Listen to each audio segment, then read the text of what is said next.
avoir entendu la parole de la vérité, l'évangile de votre salut.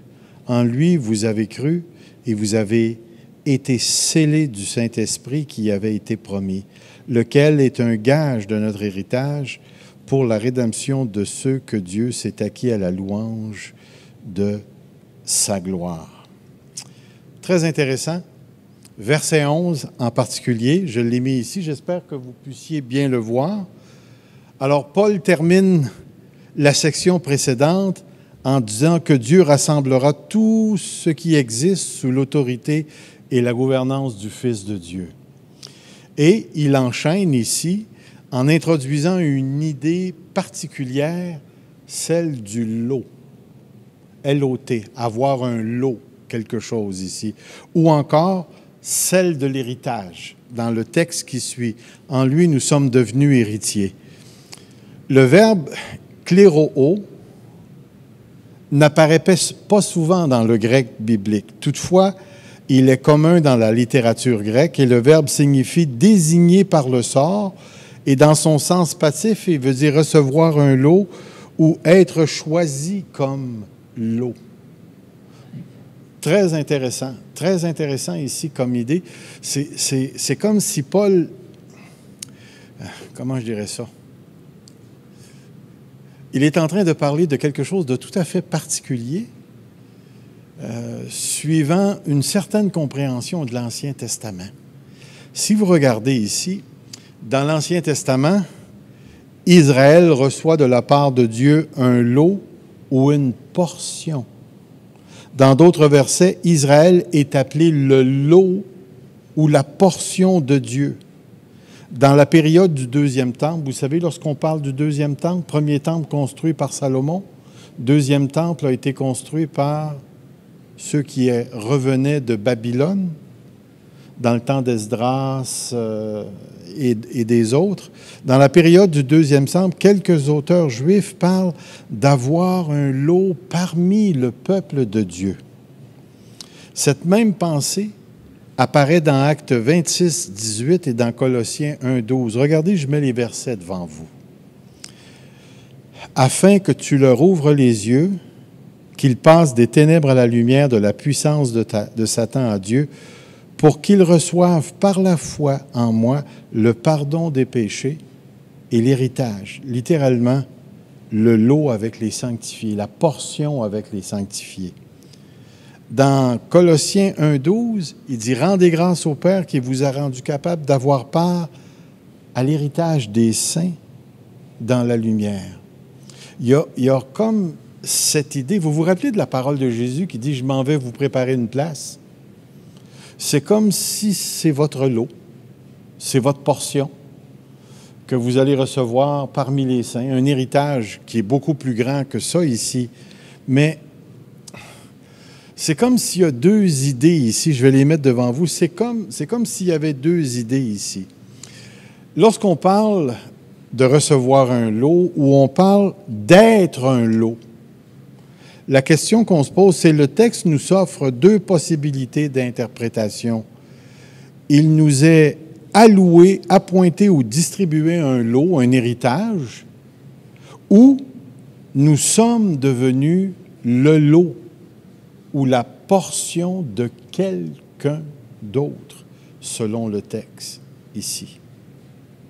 Alors, nous avons reçu un lot. Si vous regardez dans différentes traductions ici, en lui, nous avons aussi été faits héritiers, ayant été prédestinés selon le propos de celui qui opère toutes choses selon le conseil de sa volonté. Voyez-vous, dans ces versets-là, c'est le chrétien qui hérite.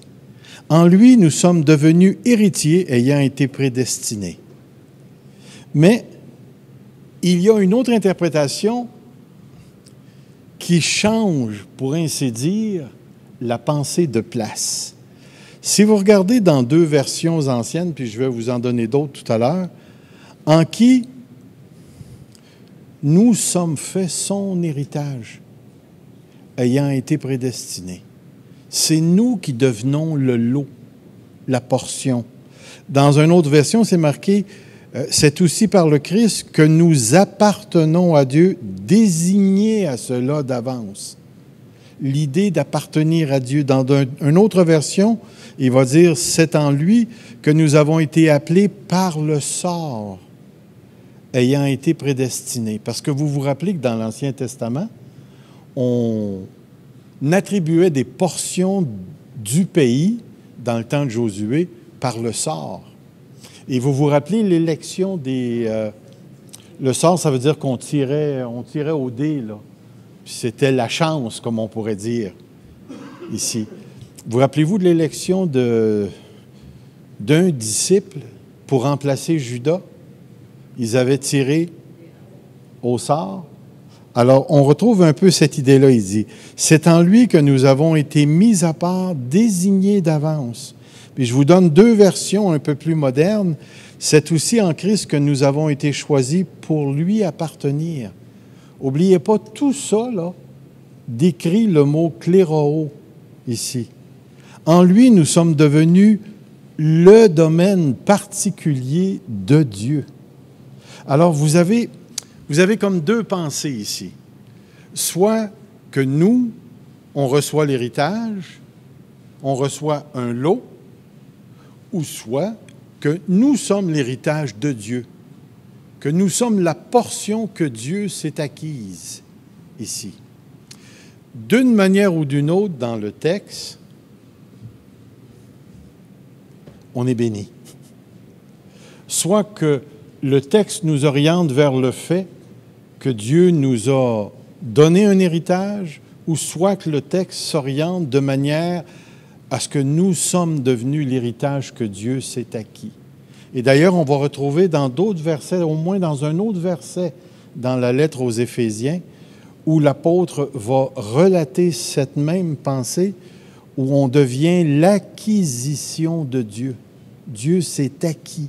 Et on va le voir un petit peu plus bas dans le texte, il va en parler ici. Alors, je vous ramène ici, il y a quand même une troisième possibilité ici. Et ça, c'est rattaché encore une fois au mot « klérao » ici. Bien que le mot « klérao » ne signifie pas héritage, il partage une racine avec le mot « kléronomos ». L'entendez-vous? Kléronomos, héritier, ou kléronomia, héritage, ou le verbe kléronoméo, qui veut dire hériter, et katakléronoméo, qui veut dire héritier ou hérité. Ces mots apparaissent plusieurs fois dans le Nouveau Testament, décrivant les croyants comme des héritiers qui héritent un héritage, ici. Alors, on pourrait trouver des versets dans lesquels il nous est dit que le chrétien va recevoir un héritage. Et on est co-héritier avec Christ, on est héritier de Dieu, nous dit dans Romains chapitre 8.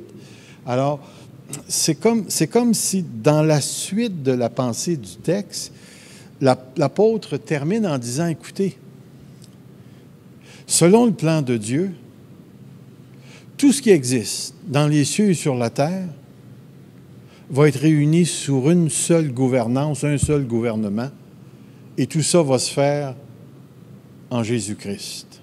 Et vous, les chrétiens, vous allez soit hériter de ça, ou vous êtes devenus un héritage, un lot de Dieu qui va participer à ce rassemblement de toutes choses en Jésus-Christ. Et c'est un grand, grand privilège qui nous caractérise ici. Au verset 14, Paul nous parle du Saint-Esprit qui est le gage de notre héritage, lequel est un gage de notre héritage pour la rédemption. Puis regardez la phrase, de ceux que Dieu s'est acquis. Ceux que Dieu s'est acquis. Le mouvement de la pensée ici, c'est comme si Dieu est devant un plat de fruits, il va aller chercher un orange, il va aller chercher une poire, il va aller chercher un raisin, il va aller chercher des choses, et là, ces choses-là, lui, appartiennent. Il se les est appropriées ici. Il est donc possible de faire le lien avec l'héritage que doivent recevoir les enfants de Dieu. Regardez ici, qu'il élimine les yeux de votre cœur pour que vous sachiez quelle est l'espérance qui s'attache à son appel, quelle est la richesse de la gloire de son héritage qu'il réserve aux saints. Alors, tout ça pour vous emmener à dire ceci. Tu es l'héritage ou tu vas recevoir l'héritage. Mais dans les deux cas, tu vas certainement être béni. L'héritage, c'est quelque chose qu'on possède, mais partiellement. Parce que le Saint-Esprit est le gage de ce qui va venir. On va le voir tout à l'heure. Mais si nous sommes, moi je dirais, si nous sommes la portion de Dieu, ça veut dire que maintenant, Dieu, maintenant, s'est approprié ta personne. Guy? Est-ce que ce serait possible qu'à certains endroits, on ait l'héritage? Ah ben définitivement. Les deux pensées existent. Les deux pensées existent. Est-ce qu'elles coïncident en même temps dans les mêmes versets? Ça, je ne le sais pas.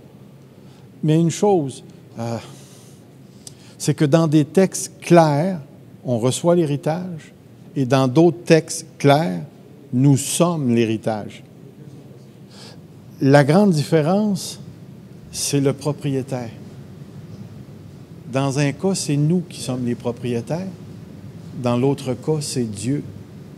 Et si on pense ici que la distribution du lot, c'est en fonction de Dieu, alors on peut voir, si on réfère à tout ce qui a été dit auparavant, nous avons été choisis, élus avant la fondation du monde, nous avons été prédestinés à devenir l'adoption, nous avons reçu le pardon, la rémission des péchés, nous avons reçu la connaissance du plan de Dieu et nous sommes devenus la portion qui appartient à Dieu.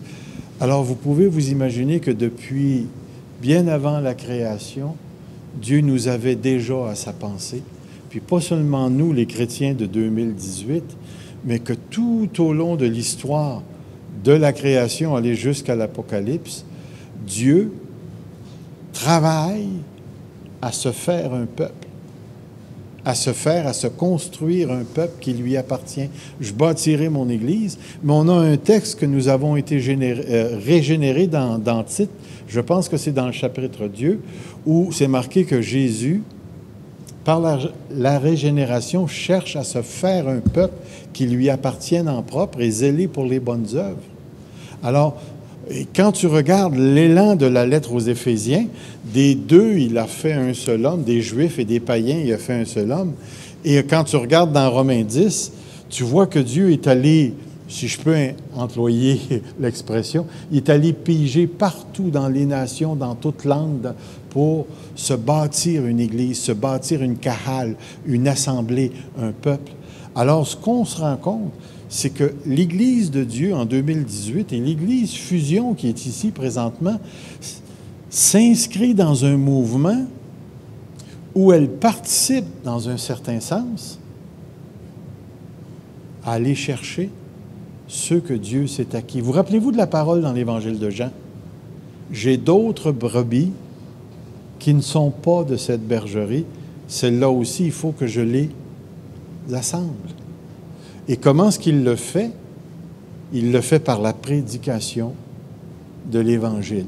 Vous serez mes témoins, Jérusalem, jusqu'aux confins de la terre. Alors, on sent ce mouvement dans l'Ancien Testament aussi, où Dieu va s'en aller. Vous vous rappelez du plan, Dieu va choisir éventuellement Abraham. Abraham, ça va descendre jusqu'à Jacob. Jacob, les 12 tribus, il va choisir Juda. Et là, on s'en va de plus en plus vers la construction d'un peuple qui va lui être propre. Et même dans, je ne me rappelle plus c'est dans quel prophète de l'Ancien Testament qui est cité dans Romains 10, qui va dire « ce qui n'était mon peuple, ce qui n'était pas mon peuple est maintenant mon peuple ». Alors, puis tu reviens à Éphésiens où des deux, il en a fait un. Il y a une pensée très importante ici pour nous, les enfants de Dieu. Il ne faut pas que l'Église perde, moi je dirais ça, cette cette action divine dans l'histoire. Dieu, tant que ce n'est pas fini, il est en train de construire son Église. Et nous, tout en étant son Église, nous participons avec lui pour la construire, l'agrandir. Ce qui veut dire que je comprenne ou que je ne comprenne pas, ces élus vont rentrer au bercail. Dieu va sauver ceux qui lui appartiennent. Mais dans sa pensée, on participe, nous, à cet élan de mise au monde, de construction de l'Église de Dieu. Alors, une Église ne doit jamais perdre cette vocation. Allez, faites de toutes les nations des disciples, baptisant leur enseignant. Tout pouvoir m'a été donné dans les cieux, donc allez, allez. Et j'ai comme l'impression qu'on retrouve ici un petit peu cette nuance lorsqu'on parle que nous sommes la portion de Dieu. Si chacun d'entre nous témoignait de la manière dont il est venu au Seigneur, je pense qu'on dirait tous, à un certain moment donné dans notre témoignage, mais il y a quelqu'un qui nous en a parlé. Il y a quelqu'un qui nous en a parlé. Alors, gardez bien ça à la pensée. Le Saint-Esprit travaille, il travaille aussi en même temps que nous apportons l'Évangile à ceux qui sont autour de nous. Alors, c'est comme si toute l'Église participe à ce grand mouvement où l'Église de Dieu est en train de participer à l'acquisition que Dieu s'est faite de son peuple ici. Une autre chose que je peux mettre en évidence ici, si je continue ma pensée, est-ce que vous êtes capable de lire les 2 versets petits? Ça va?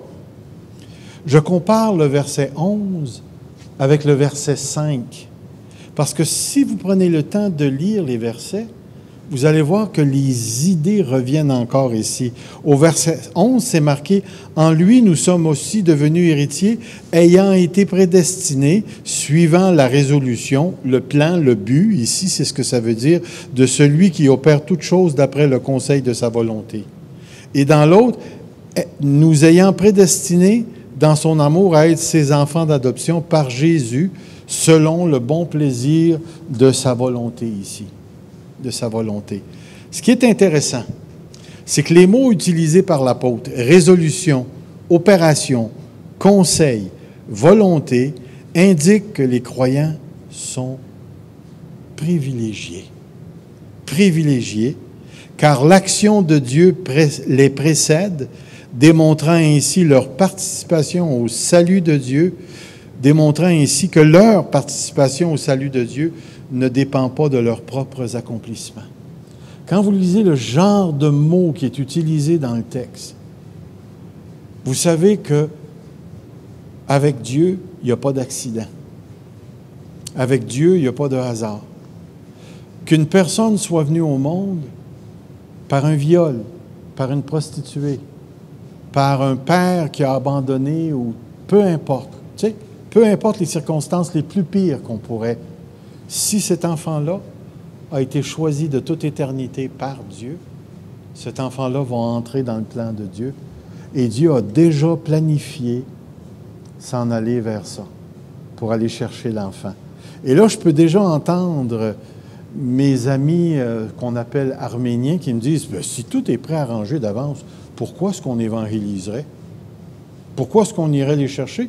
Puisque Dieu connaît les siens, puis il sait quand et à quelle époque la personne va accepter le Seigneur Jésus. Que répondriez-vous à une personne comme ça, qui vous dit ça? Si tout est arrangé, que j'évangélise ou que j'évangélise pas, le Seigneur va le sauver quand même. Qu'est-ce qu'on dit à une personne comme ça? Oui, je pense que tu vas être mieux de prendre le micro. Hein? Qu'est-ce qu'on dit, Manon? Bien, moi, je pense que Dieu nous demande de le faire. L'évangélisation, c'est ce que Dieu nous demande de faire. C'est intéressant parce que ta réponse, elle est très simple. Quand tu écoutes ça, bien, Dieu demande de le faire. Puis je vais te dire, moi, je pense que c'est la réponse. sais, quand Jésus dit « Tout pouvoir m'a été donné, donc, allez, faites de tous les disciples », écoutez, c'est ce que Dieu a choisi. Quand Dieu a appelé l'apôtre Paul, il l'a appelé comme témoin vers les païens. On peut s'en aller dans l'histoire de l'Église et on peut voir que la participation de l'être humain, même l'apôtre Paul va dire dans, je pense que c'est dans 2 Corinthiens 4, il va dire Apollos a arrosé, non, comment c'est ça? Pas Apollos a arrosé, Paul a planté, peu importe, nous sommes co-ouvriers avec Dieu. Dieu a décidé qu'on viendrait au Seigneur par la prédication de l'Évangile de Jésus-Christ, puis il veut que ce soit nous qui prêchons cet Évangile-là, qui apportons la parole de bonne nouvelle. Alors, that's it, c'est assez. Alors, celui qui raisonne en disant, eh bien, si tout est arrangé, j'ai rien à faire, raisonne mal, ne raisonne pas bibliquement. Il raisonne avec une logique qui ne coïncide pas avec ce que Dieu nous demande de faire ici. Mais ce que je veux mettre en lumière encore un petit peu plus ici, regardez bien les mots utilisés. Résolution ou but. Opération. On a le mot énergoutos. Vous connaissez le mot énergie? Ça vient de énergeia, qui vient de ce mot-là, qui fait référence à cette mouvance, cette action qui a rapport à Dieu. Le conseil, le mot boulène, qui fait réellement référence à un plan planifié, puis vous avez la volonté, un plan planifié selon une volonté spécifique. Ce que ça nous dit à propos de nous, les enfants de Dieu, c'est que nous sommes réellement privilégiés. Réellement privilégiés. Pensez à des gens qui sont autour de vous et qui ne veulent rien savoir de l'Évangile. Raymond me racontait qu'il a rencontré une dame qui était atteinte du cancer, puis qui était en train de mourir, puis il est allé la voir. Puis il me disait, cette dame a dit à Raymond, Raymond lui a dit, tu sais pourquoi je suis ici? Elle a dit oui. Puis elle lui a répondu, je ne veux pas que tu m'en parles, parce que toute ma vie, je n'ai pas cru. Puis remarquez ce qu'elle a dit, c'est les paroles que Raymond m'a dit, je ne commencerai pas à me prostituer maintenant. Comme si en croyant à l'Évangile de Jésus-Christ, elle se prostituait à une pensée qui est contraire à sa conviction personnelle. Puis elle est morte du cancer, jusqu'à la fin. Regardez ici. Nous qui étions morts par nos offenses, nous a rendus à la vie. Dieu nous a rendus à la vie avec Christ. C'est par grâce que vous êtes sauvés. Il n'y a aucune présence d'une action humaine ici. Dans l'autre verset, car c'est par la grâce que vous êtes sauvés par le moyen de la foi. Cela ne vient pas de vous, c'est le don de Dieu.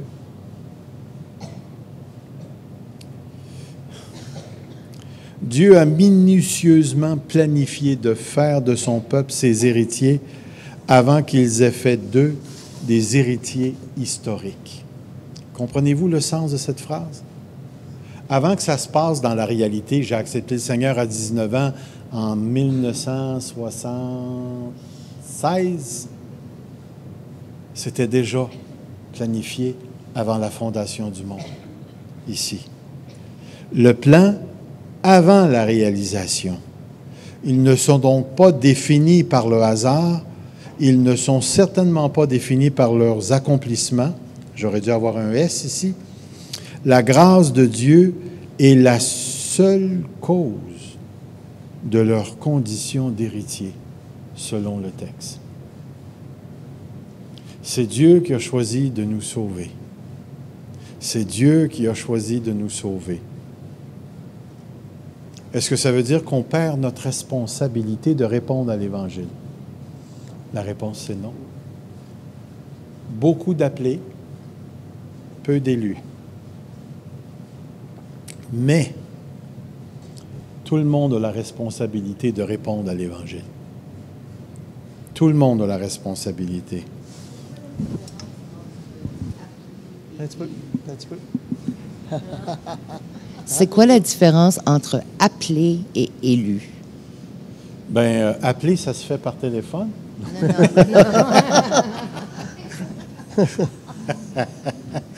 Non. Qu'est-ce que c'est que l'appel? Avez-vous une petite idée?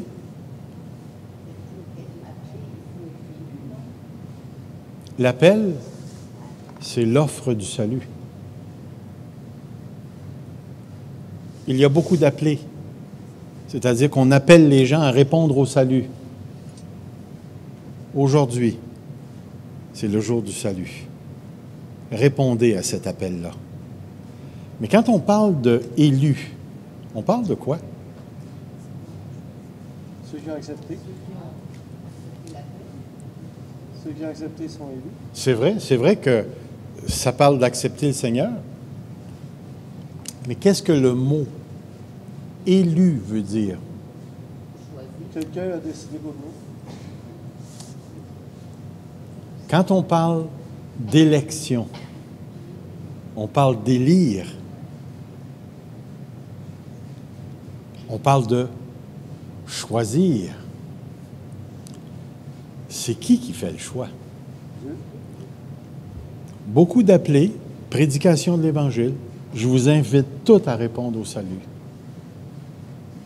Mais peu d'élus, ça veut dire les élus vont répondre au salut. Mais qui les a élus? Qui les a choisis? Éphésiens, Dieu nous a élus avant la fondation du monde. Nous a choisis avant la fondation du monde. Et la chose qu'il ne faut pas faire ici, c'est de s'imaginer que parce qu'une personne est élue, ceux qui ne le sont pas n'ont pas la responsabilité de répondre à l'Évangile. Les gens ont la responsabilité de répondre à l'Évangile. Mais Dieu a choisi des gens qui répondent à l'Évangile. N'oubliez pas, c'est par la grâce que vous êtes sauvés, par le moyen de la... Cela ne vient pas de vous, mais c'est le don, afin que personne ne se glorifie. Alors, c'est évident que quelque part dans notre compréhension du salut, il ne faut jamais réduire la responsabilité humaine, parce que la réalité nous enseigne que nous sommes responsables. Une personne qui refuse l'Évangile, c'est une personne qui est responsable. Une personne qui accepte l'Évangile, c'est une personne qui est responsable. On ne perd pas la responsabilité de répondre à l'Évangile. Mais Dieu, puis remarquez bien, dans sa grâce, pas dans sa justice, dans sa grâce, a fait en sorte que certains vont répondre à l'Évangile parce qu'il les a choisis avant la fondation du monde. Est-ce que je comprends tout ce qui est impliqué? Non. Non. Mais je sais une chose, c'est que s'il n'y avait pas personne d'élu, il n'y a personne qui répondrait à l'Évangile. Pourquoi? Chapitre 2 d'Éphésiens. Nous étions morts par nos fautes et nos transgressions dans lesquelles nous marchions autrefois selon le prince de la puissance de l'air, et nous étions par nature des enfants de colère comme les autres. Et si vous continuez à lire le verset, vous allez arriver au verset 4 qui va dire « Mais à cause de son amour dans sa grâce, il nous a fait passer de la mort à la vie. » Alors, pour répondre à l'Évangile, il faut que la grâce nous précède. Il faut que la grâce nous précède. Alors, je reviens ici. Il y a encore une correspondance. Attendez, je vais le mettre devant vous. Une correspondance entre le verset 12 et le verset 6, afin que nous servions à la louange de sa gloire, nous qui d'avance avons espérer en Christ. Et au verset 6, la louange de la gloire de sa grâce qu'il nous a accordée en son bien-aimé. Alors, Paul ramène encore des correspondances. Nous avons été prédestinés à l'adoption pour la louange de la gloire de sa grâce, tandis qu'au verset 12, tout en soulignant l'héritage, la raison d'être croyant est à nouveau déclarée pour que nous servions à la louange de sa gloire. Et dans certaines versions, c'est marqué pour que nous servions à célébrer sa gloire ici. Regardez, je vous ai mis un texte pour vous montrer un petit peu comment une des versions qu'on connaît, qu'on se sert la colombe, afin que nous servions à célébrer sa gloire, nous qui d'avance avons espéré en Christ. Quel est notre rôle? Nous avons été choisis, prédestinés pour célébrer la gloire de Dieu. Nous avons été choisis pour la louange de sa grâce, ici. Alors, quand on a un texte comme celui-là,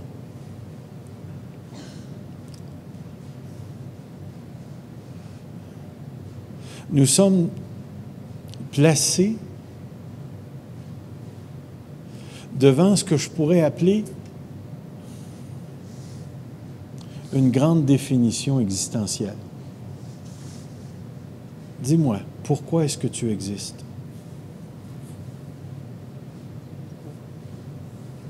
J'existe pour célébrer la louange de sa grâce. J'existe pour célébrer Dieu. Oui, mais je fais quoi? Ben alors célèbre.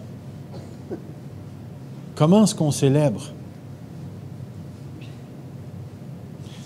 En vivant pour lui, en lui donnant la gloire, en alignant notre vie sur sa volonté morale, en marchant avec lui en toutes choses, en structurant notre vie autour et à partir de sa révélation. Ça n'a pas besoin d'être spécifique. Puis comprenez bien, ça n'enlève pas le désir personnel d'avoir un but personnel dans la vie. Est-ce que moi, je peux choisir et vraiment être passionné pour devenir professeur de philosophie à l'université, tout en célébrant la louange de sa gloire? Est-ce que je peux choisir d'être un camionneur parce que j'aime chauffer puis j'aime faire de la route et tout en même temps célébrer la louange de sa gloire? Est-ce que je peux choisir d'être mécanicien, éboueur, ou peu importe la job, ou travailler d'une shop pour célébrer la louange de sa gloire? Voyez-vous, c'est comme si notre vie dure peut-être 80 sur la terre, peut-être 90 pour les plus forts, puis mettons les extrêmement forts, 102, 103, 104. OK, là? Mais c'est tout ce que ça va durer. Et tout ce qu'on va faire sur cette terre est passager. Toutes les connaissances acquises pour développer une expertise dans un domaine particulier, ça va s'arrêter à un moment donné. Et même le corps va me dire, c'est assez, tu n'as assez fait, tu n'es plus capable d'en faire. Tout ça, c'est passager. Mais il n'existe aucune situation de mort ou de vie, de justice ou d'injustice qui ne peut pas être caractérisée par la célébration de la gloire de Dieu. Je peux être devant un peloton d'exécution et je vais mourir dans quelques secondes et célébrer la gloire de Dieu encore une fois, jusqu'au temps que je quitte ce corps, cette vie, cette terre. Et la chose que je trouve difficile, c'est d'emmener les croyants à voir cette intention-là comme étant la plus importante, la plus majeure et la plus identitaire qui définit la raison d'être du croyant sur la terre. Je vais vous poser une question. Est-ce qu'un chrétien peut célébrer la gloire de Dieu dans un mariage raté?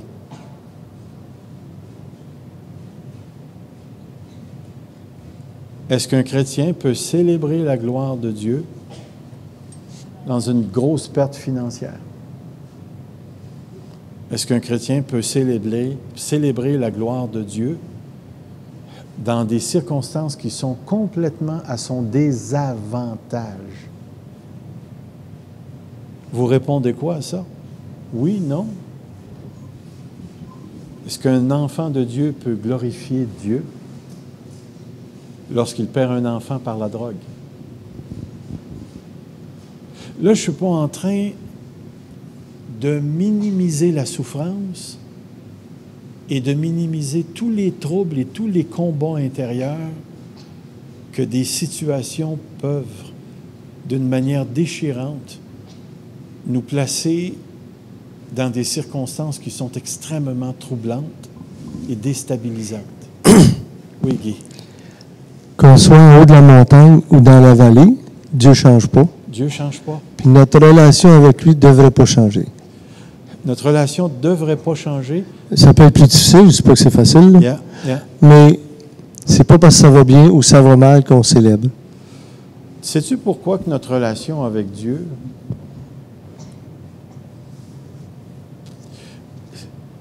j'ai de la misère avec l'idée ne devrait pas changer. Êtes-vous d'accord avec moi qu'on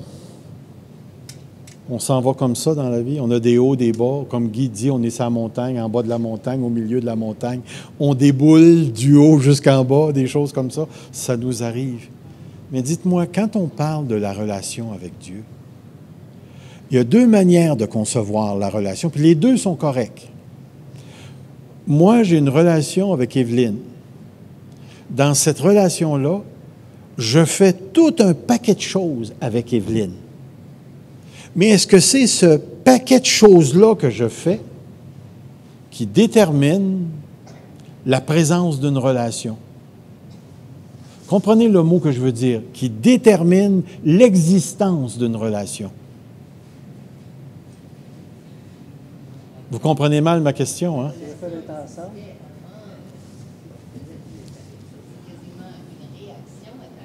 Là, j'espère que je ne me trompe pas, là, mais en 1978, j'ai la bonne date, je pense. Le 3 juin, j'ai dit à Evelyne, je te promets. Et Evelyne a dit, je te promets. On s'est engagé dans une relation. Maintenant, qu'on fasse des choses ou qu'on n'en fasse pas, est-ce que cette relation-là, elle est là? Elle est là. Cette relation-là nous permet de faire un paquet de choses. Quand Jésus-Christ est venu dans ta vie et que le Saint-Esprit a fait sa résidence en toi, il y a eu l'établissement d'une relation entre toi et Dieu caractérisée par la vie éternelle. Maintenant, tu vas faire un paquet de choses ou tu ne feras pas un paquet de choses qui ne changera rien au fait que tu as une relation établie en Jésus-Christ. Mais il y a aussi cette autre dimension, c'est-à-dire la qualité de cette relation-là. Et je pense que c'est de ça que tu parlais, Guy. C'est que la qualité de la relation avec Dieu ou avec mon épouse dépend de ce que j'y investis. Mais n'oubliez pas, dans une relation, on est deux. Puis il y a des choses que Dieu va me faire que j'aimerais pas. Comme 10 ans de crise. Je n'ai pas aimé ça. Mais Dieu a fait du travail que je ne voulais pas qu'il fasse, mais qu'il a fait quand même parce qu'il y a une relation avec moi. Et il y a des choses que je suis appelé à faire parce que j'ai une relation avec Dieu. Mais dans tout ça, il existe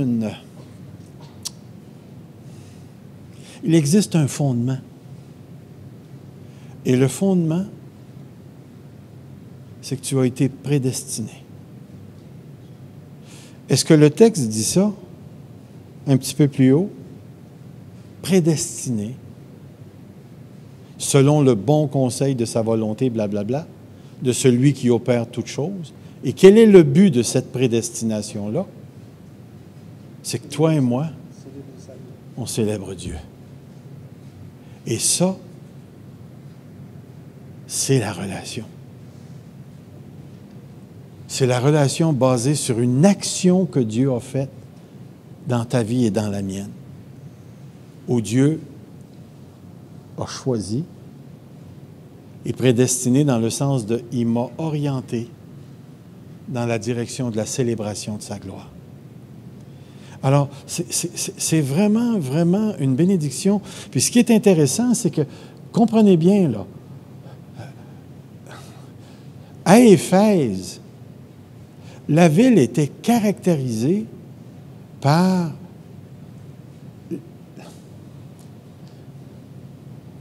le polythéisme. Il y avait des dieux partout. Et par les arts magiques. Vous rappelez-vous, il y a un moment donné dans le livre des Actes où les gens vont venir brûler leurs livres de magie, puis qu'il va y avoir les fils de Sheva qui vont se faire battre par des démons. C'est exactement le contexte. Puis là, ce que l'apôtre Paul est en train de leur dire, c'est, écoutez, même dans un contexte comme celui-là, vous êtes appelés à célébrer la gloire de Dieu. À célébrer la gloire de Dieu. C'est quelque chose d'identitaire. Maintenant, tu es un célébrant de la gloire de Dieu ou une célébrante de la gloire de Dieu. Ça te caractérise. Le même texte, afin que nous servions à la louange de sa gloire, nous qui d'avance avons espéré en Christ. En Christ. Encore une fois, ça vaut la peine peut-être de s'arrêter, mais saviez-vous qu'un texte offre des possibilités d'interprétation?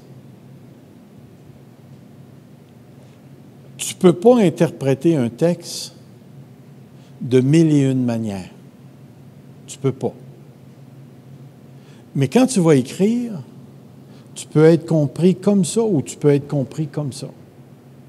Il y a des manières de comprendre le texte. Puis plus tu vas connaître l'auteur, plus ça va te permettre de dire, OK, il a écrit ça parce qu'il voulait dire ça, ici. Ici. Qu'est-ce qu'il veut dire par « nous qui d'avance avons espéré en Christ » ? Regardez ici. Plusieurs interprètes ont interprété le participe qui est là, poeli, voyons, j'ai de la misère à le dire, poel pikotas, espérer d'avance, en rapport avec les Juifs qui ont espéré d'avance l'avènement du Messie, plus particulièrement les Juifs chrétiens, qui ont été, comme l'apôtre Paul, les premiers à croire au Christ, ce qui, selon eux, expliquerait la différence de pronoms au verset 12 et au verset 13. Remarquez bien, je vais mettre le verset 12 et le verset 13 au tableau, puis vous allez comprendre pourquoi est-ce qu'on dit ça. Regardez le texte. Nous, vous, vous. C'est qui ça, le nous? Et c'est qui ça, le vous? Vous rappelez-vous que dans le 2e chapitre,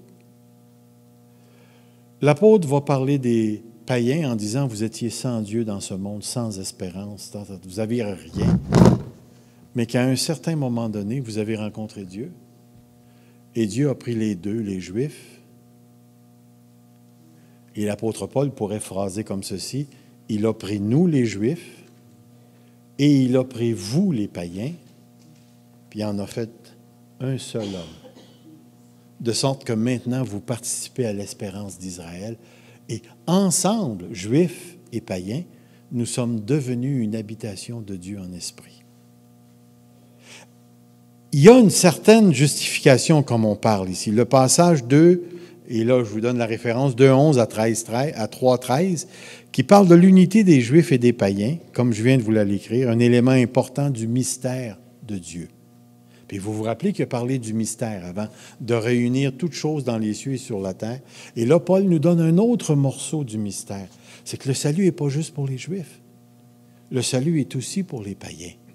Aussi pour les païens, ici. En ce sens, Paul introduirait une capsule, l'un des sujets importants qu'il développera dans la suite de la lettre. Ici.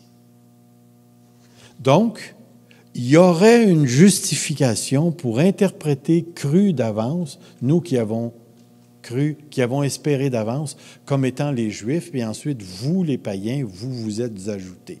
Il y aurait une certaine justification. Mais on arrive à ceci.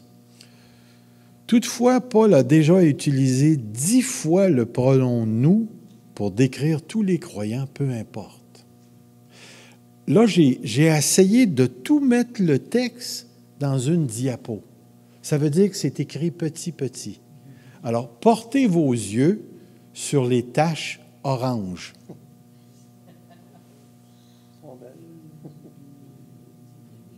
Est-ce que vous arrivez à le voir? Ah, puis vous pouvez même le lire écrit petit comme ça. Wow, vous êtes bon. Mais est-ce que vous pouvez voir le « nous » ? Alors, d'autres interprètes qui vont lire le texte, ils vont dire, c'est vrai qu'il y a un changement de pronom. Mais il n'y a rien dans le texte qui semble indiquer que Paul parle des Juifs et des païens. Parce qu'à venir jusqu'ici, tout ce qu'il a décrit, les bénédictions qui en découlent, l'élection, la prédestination, le pardon des péchés, la rédemption et puis le fait de comprendre le plan de Dieu où Dieu va réunir toutes choses, c'est pas seulement nous les Juifs, nous les Juifs, nous les Juifs, c'est nous les croyants, c'est tous les croyants. Alors eux autres, ce qu'ils vont dire, c'est que le « nous » et le « vous » représentent un changement dans la pensée de Paul, mais pas nécessairement Juifs et Grecs, Juifs et non-Juifs ici. Vous voyez le nombre de « nous » qui revient? Le contexte semble nous donner une direction. Alors, que veut dire l'expression « espérer d'avance » ? Il nous faut noter que le verbe que je viens de lire est très, très rare. Il apparaît une seule fois dans tout le Nouveau Testament, et c'est là, dans ce texte-là. Dans la littérature grecque, et là où il apparaît, il a le sens d'espérer d'avance, d'anticiper, de s'attendre à quelque chose ici. De plus, et là je vous fais encore une petite règle de grammaire, le participe étant au parfait met l'emphase sur l'état, la condition dans laquelle les croyants vivent. Comprenez bien, on a différents temps dans l'hébreu. Puis souvent, les temps n'ont pas premièrement pour but de déterminer le passé, le présent et le futur. Souvent, les temps sont utilisés pour décrire la nature de l'action. Donc, on peut avoir un verbe à l'aoriste qui généralement exprime une action du passé, mais il va exprimer une action dans le présent, mais un peu comme si on prenait un flash, un portrait. Pouf! C'est arrivé comme ça. Mais quand on a le parfait décrit quelque chose qui a commencé dans le passé et qui se continue au niveau des effets.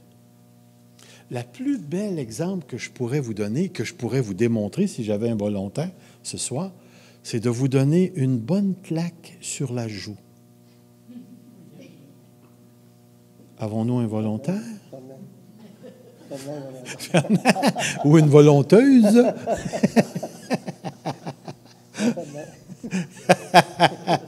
Qu'est-ce qui se passe quand on reçoit la claque? Fait mal. Mais une fois que la claque est donnée, qu'est-ce qui continue? La swing.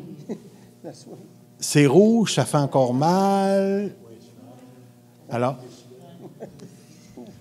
il y a un moment où tes péchés ont été pardonnés puis tu as reçu la vie éternelle. Il y a un moment initial. Et ce moment-là est arrivé une fois. Maintenant, ce que Jésus-Christ a fait pour toi se continue,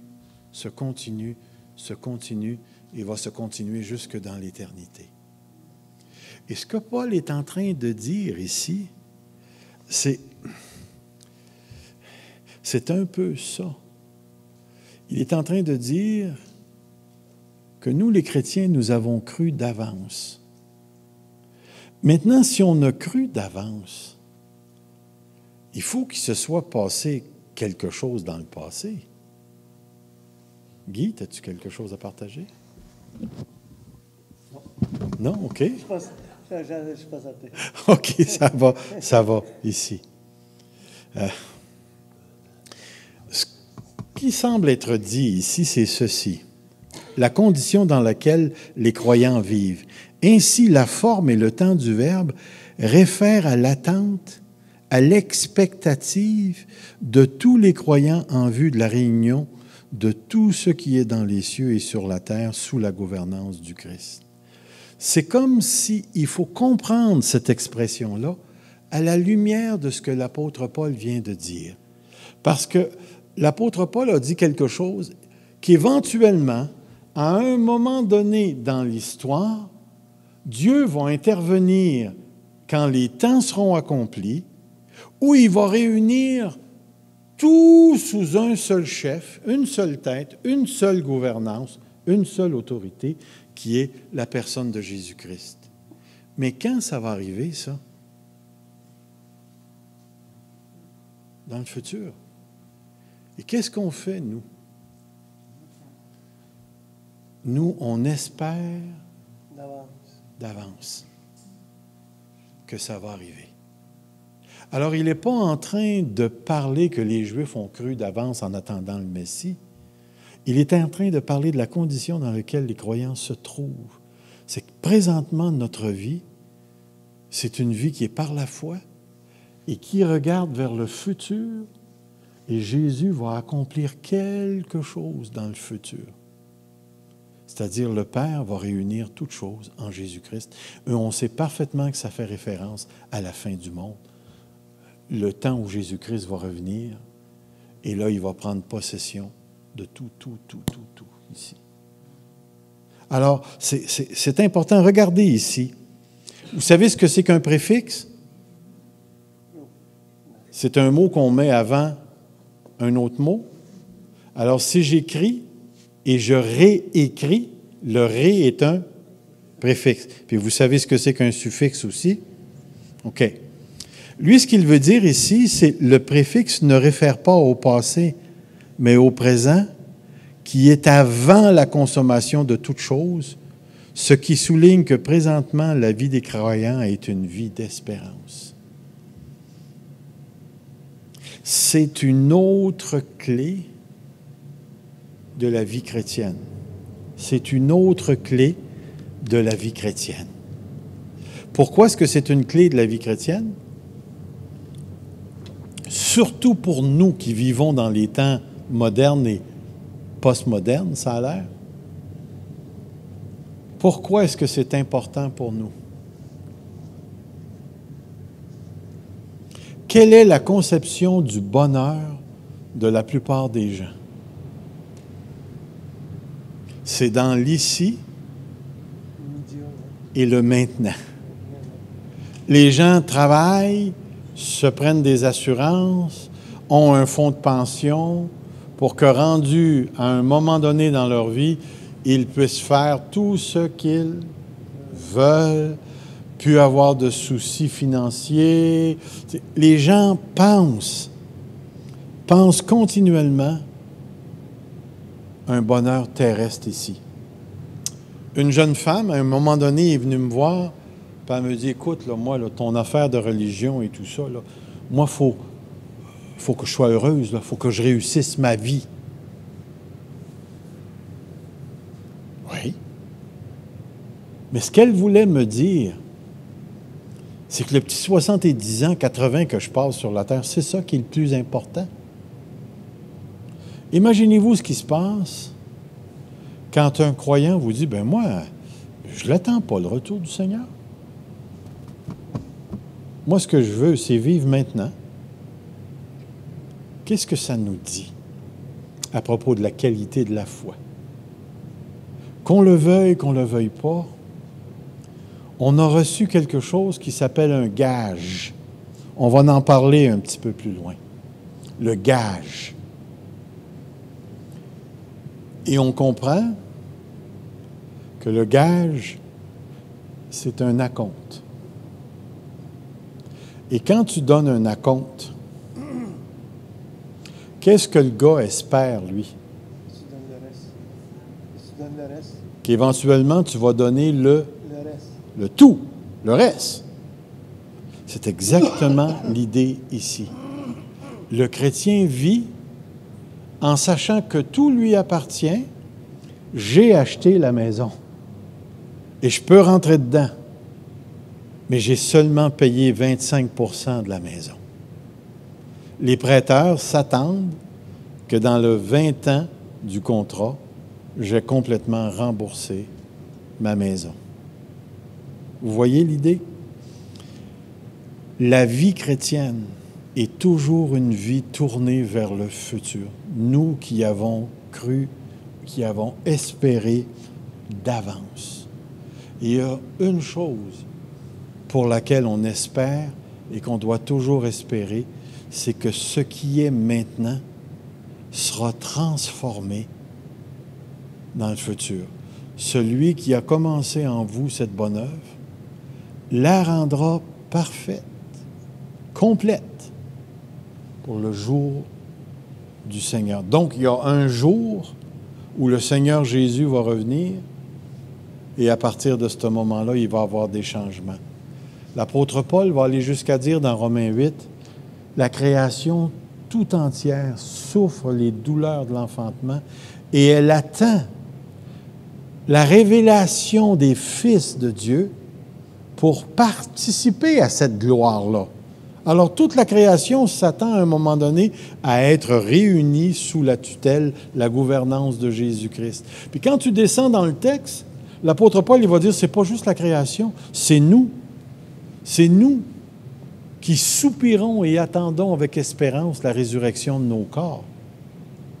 Et on a tout un chapitre dans 1 Corinthiens 15 qui nous dit qu'on attend que la mortalité revêt l'immortalité, qu'un corps corruptible revêt l'incorruptibilité. On attend quelque chose qui caractérise l'enfant de Dieu. Mais le jour où l'enfant de Dieu qualifie, construit, structure sa vie en fonction de juste ici, vous remarquerez le nombre de croyants qui prennent des antidépresseurs, qui ont des problèmes, des enfants de Dieu qui vivent juste dans le but d'acquérir des choses parce que c'est ce que le monde nous dit autour de nous que c'est le bonheur. L'enfant de Dieu, c'est un être fondamentalement orienté vers le futur parce qu'il a reçu ça de son héritage par le gage du Saint-Esprit et maintenant il regarde vers le futur. Et il ne faut jamais perdre de vue cette réalité-là. Cette réalité-là. À un certain moment donné, je pense que c'est la semaine passée, ça faisait la première fois que j'entendais mon épouse parler avec tristesse de sa condition de cancer là, avec ses poumons et ainsi de suite. Puis ma réponse spontanée, ça a été « il n'aura plus de cancer tout à l'heure ». Et ce que je voulais dire, c'est pas qu'elle ne sera pas guérie, qu'elle va être guérie là, dans 2-3... Non, c'est que tout à l'heure, tu vas être plus que guérie.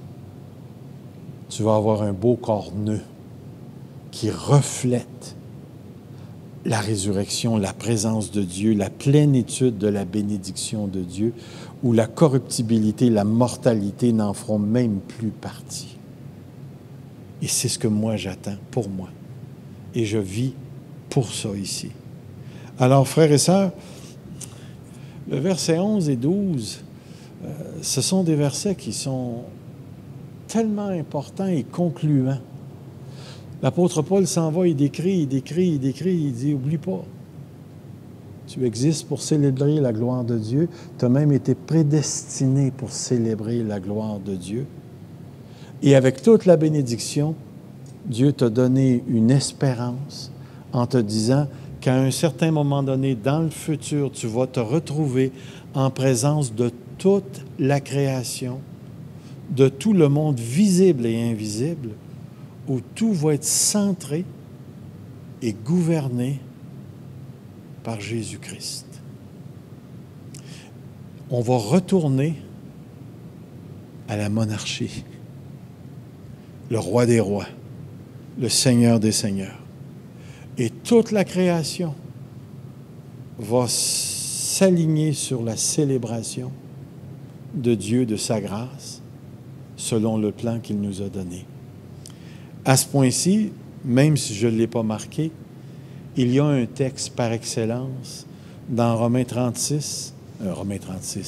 11:36, qui nous dit « Tout est de lui, par lui et pour lui ».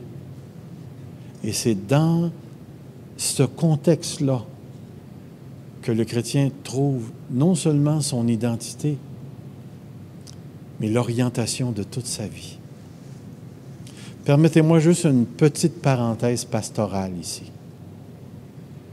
Si un chrétien ne se nourrit pas de ça, il va finir par adopter une fausse compréhension de la souffrance. Je vais le répéter. Si un chrétien ne vit pas pour l'espérance, il va adopter une fausse conception de la souffrance. Vous rappelez-vous du texte dans Romains 8, je pense que c'est le verset 17, « Il n'y a aucune mesure entre la souffrance du temps présent et de ce qui nous est réservé. » Il n'y a aucune mesure. Vous savez qu'il y a un conflit entre États, Angleterre, Russie, puis que les autres pays embarquent. Si jamais ça revirait en guerre et que ça commençait à s'entretuer, tous ces gens-là, ça ne changerait absolument rien à cette réalité-là. Nous, les enfants de Dieu, nous vivons pour le futur. Perdre ou amoindrir ou réduire cette réalité-là fait en sorte que la souffrance va nous emmener à nous concentrer sur nous-mêmes. Un des beaux textes que j'aime énormément dans 2 Corinthiens chapitre 4, lorsqu'il dit « Nous ne perdons pas courage, car si notre homme extérieur est détruit, notre homme intérieur se renouvelle. » Puis il va dire « Parce que nous ne regardons pas aux choses invisibles, c'est-à-dire visibles, mais à celles qui sont invisibles, sachant que les choses visibles sont passagères, mais que les invisibles demeurent éternellement. Éternellement. Nous ne perdons pas courage. » L'apôtre Paul va aller jusqu'à dire « C'est mieux de quitter ce corps et d'être avec le Seigneur. » Alors, quelque part, nous savons qu'il y a une réalité eschatologique, c'est-à-dire une réalité dernière là-bas. Et l'espérance que nous avons, c'est qu'un jour, tout ça va se réaligner sur la pensée, le plan, la volonté de Dieu. Et jusqu'à ce que ça arrive, chacun d'entre nous est appelé à porter sa croix, à comprendre la souffrance à la lumière de son futur. À la lumière de son futur. Puis je ne dis pas ces paroles-là à la légère. La semaine passée, j'ai gardé ma mère, qui a passé la semaine chez nous. Puis ce qu'elle m'a dit, c'est la chose qu'elle trouve le plus difficile, c'est la solitude. Ses enfants ne demeurent pas dans la ville. Elle reste dans un appartement avec d'autres personnes âgées. Elle a quelques personnes, un petit réseau social. Mais souvent, elle se retrouve seule. Puis pour avoir une présence, elle allume la TV. Ça fait comme une présence chez elle. Il y a beaucoup dans l'Église de Dieu présentement de femmes qui n'ont pas de mari, de maris qui n'ont pas d'épouse et qui vivent dans la solitude. Et remarquez bien les mots que je vais dire. qui sont prêts à trahir leur allégeance à Jésus-Christ pour avoir la présence d'une personne, même si elle ne croit pas en Jésus-Christ, pour un moment présent. Il y a d'autres frères, d'autres sœurs, qui vivent présentement des maladies terribles comme Manon, Agathe, d'autres. Le Seigneur va-t-il les guérir? Je ne sais pas. On prie pour ça. On demande à Dieu, on intercède pour ça. Mais si ça ne se fait pas, est-ce que Dieu les a abandonnés? Et pourtant, ils vont vivre une souffrance physique difficile. Difficile.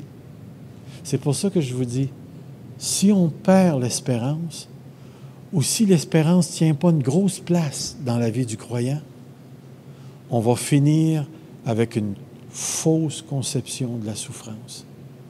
Et on va se laisser envahir dans le moment présent par ces choses-là, par les choses du monde. Il ne faut jamais perdre de vue,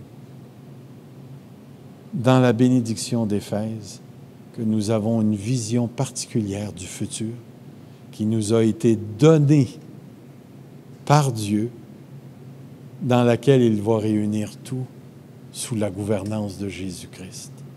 Maintenant, ça veut dire que pour nous, ça veut dire de porter la croix jusqu'à la fin, de marcher avec Dieu en dépit de tout ce qui peut nous arriver.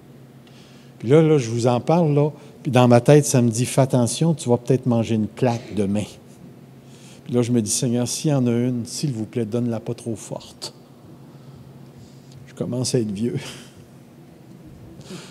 Alors, on voit l'idée ici, frères et sœurs. La bénédiction, c'est quelque chose qui amène le chrétien à s'orienter vers le futur. J'espère que ce soir, vous allez réellement bien dormir. Ou, si vous ne dormez pas, pensez à votre futur. Dans le précieux nom du Seigneur Jésus, Amen. Que le Seigneur nous garde.